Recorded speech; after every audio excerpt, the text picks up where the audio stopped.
Hindi ito inaasahan. Kaawa naman si Japet matapos ang nangyayari sa Game 3 Finals kontra TNT na ito. So ano nga ba ito?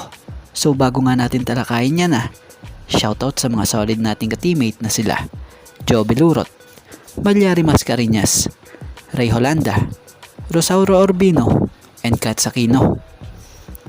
Nakaisa na ang Barangay Ginebra sa finals na ito kontra TNT na kung sa Game 3 finals ng laban na ito pinangunahan ni Scotty Thompson ng Barangay Ginebra na siyang tinanghal na best player of the game matapos kumamada ng 15 points, 5 rebounds, and 4 assists sa laro ngang ito.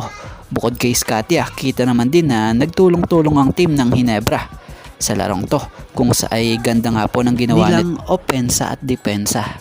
Kaya nga nagresulta ito sa kanilang pagkakapanalo. Bagamat panalo ang Ginebra, may isa namang nababaon na player sa Ginebra na kung tampulan ng pambabash. Kesyo nga raw ang lamya raw nito, napakahina. Ang dami pang turnover. So guys, bilang player ang bawat laro hindi pare-pareho. May swerte at may alat. Hindi mo masasabi yung mangyayari.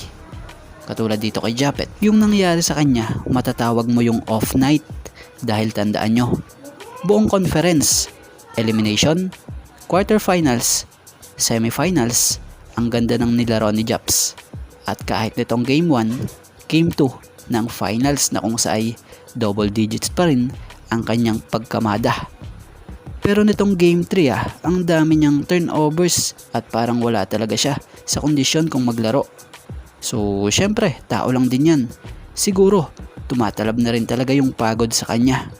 Biruin mo naman buong conference, ikaw lang talaga ang big man at center sa team. Syempre talagang pagod ang aabutin talaga dito. Plus, yung series nila kontra SMB na siya lang naman ang talagang pinatatao sa 8-time MVP ng PBA na si Junmar Fajardo na kung katakot-takot nga po na bangga ang kanyang inabot rito. So sana konting unawa lang din lalo na dun sa mga fans ng Ginebra. Dahil hindi lahat ng pagkakataon malakas ang player. Minsan may off night na laro talaga ito or sila.